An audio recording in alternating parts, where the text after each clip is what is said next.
specific charge of an electron using Thomson method. It is different from charge of an electron. Okay, specific charge is E by m. Definition: E by m, that is charge per unit mass.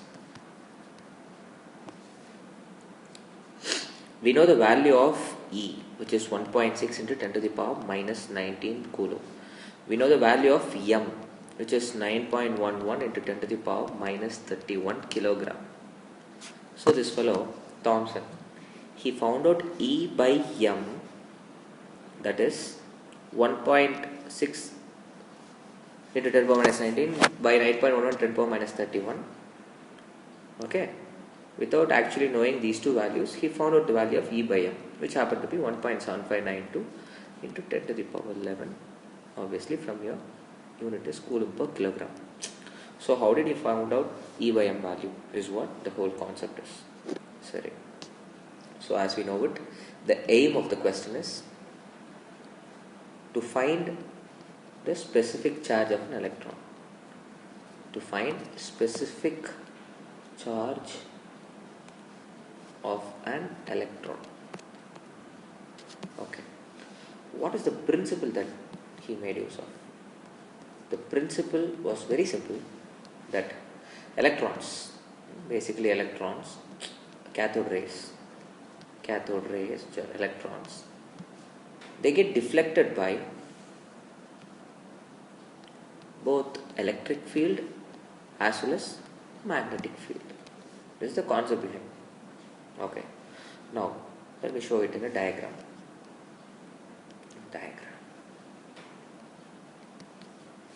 Let us consider a discharge tube, of which one side is fluorescent coated. Okay. Now cathode, this is K. If I keep anode discs here, say suppose disc 1 and disc 2, due to discharge there will be obviously cathode rays which will travel from cathode to anode. Say suppose there is a fine pencil beam of cathode rays going and hitting at the fluorescent screen. Let them hit at the place called Q.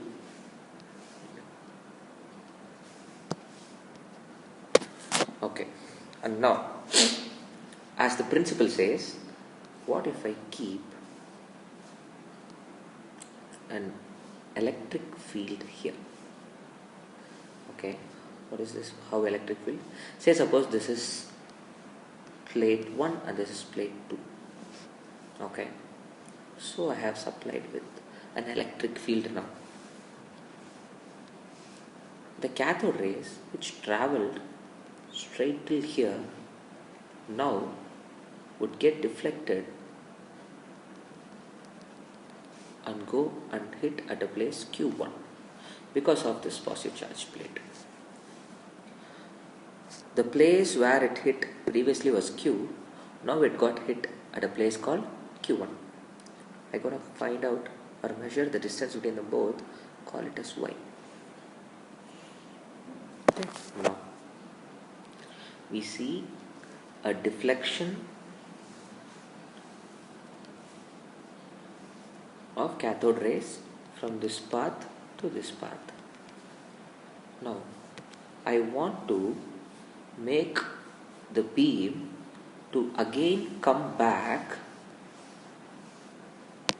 and hit at Q. How is it possible?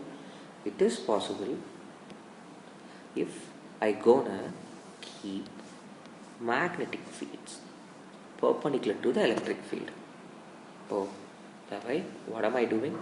I'm trying to balance the force due to electric field with the force due to magnetic field. Okay, so I can say the force due to electric field E is equal to the force due to the magnetic field BEV. Cancelling E, V, the velocity, is now given by capital E by B. So I have selected the velocity with which the cathode rays has to travel. Now, getting back to this diagram, I am interested in this region now. Okay. What?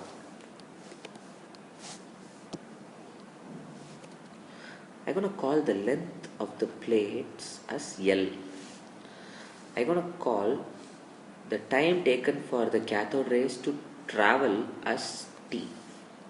I'm going to call the velocity with which the cathode rays travel inside this region as V. So, as we know it, velocity is equal to displacement by time taken. If required, we will make use of this also. Fine.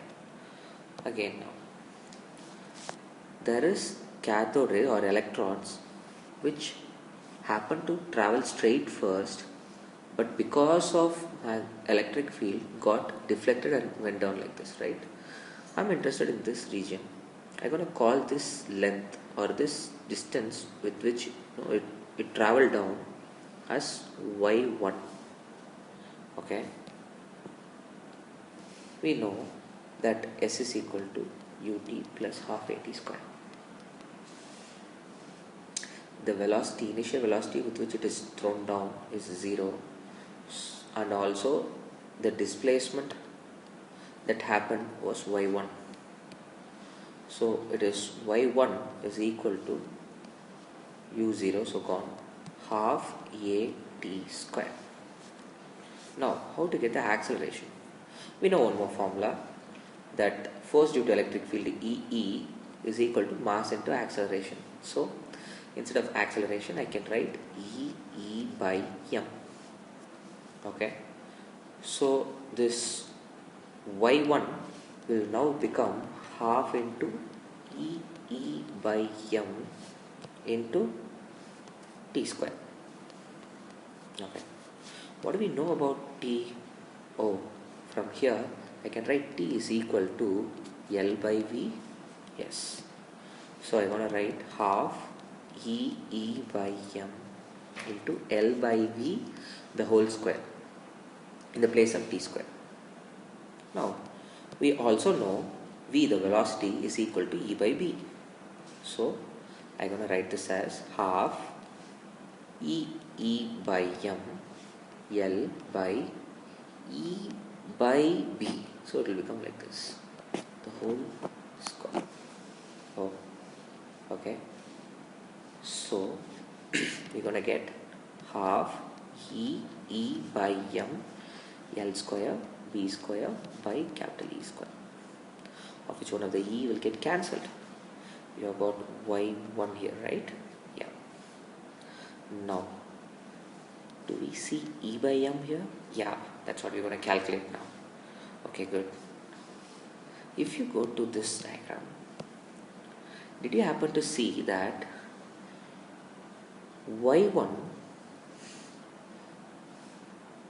times, if it is y1 into some k, okay, can I not write that as this y? Yeah.